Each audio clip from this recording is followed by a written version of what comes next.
Hi everyone, সকলে কেমন আছেন? আশা করি সবাই ভালো আছেন, আমিও ভালো আছি। 2024-এর কালী পুজোর দিন আমরা গিয়েছিলাম নৈহাটির বড় মা মন্দির দর্শন করতে।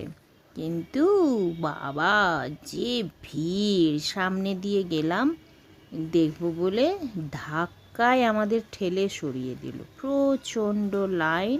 তো শুরুতেই দেখলাম যে তারামার মূর্তি, তো এত সুন্দর করে, এই যে এটা একদম তৃপ্তি সহকারে দেখলাম, ফাঁকাই ছিল।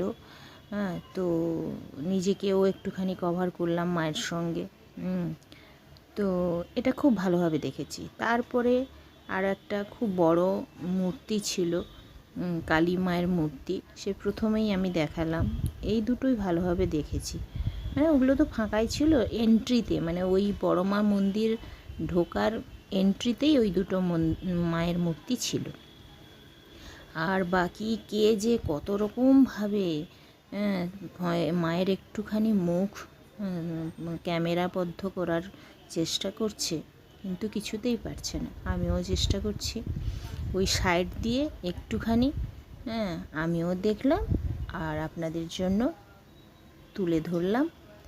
দেখে নিন যতটা পারেন। আমি তো বহু চেষ্টা করেছি, মানে এটা সাইড দিয়ে দেখলাম, সামনে দিয়ে যখন গিয়েছিলাম তখন পারলাম না। এই যে এই সাইড দিয়ে একটুখানি জয় মা বড় মার জয়, জয় বড় মার জয়, জয় বড় মার জয়। নৈহাটির বড় মা খুবই জাগ্রত, জানেন তো। যারা যারা এখনও নৈহাটির বড় মা দর্শন করে উঠতে পারেননি, অবশ্যই একবার দর্শন করে নেবেন।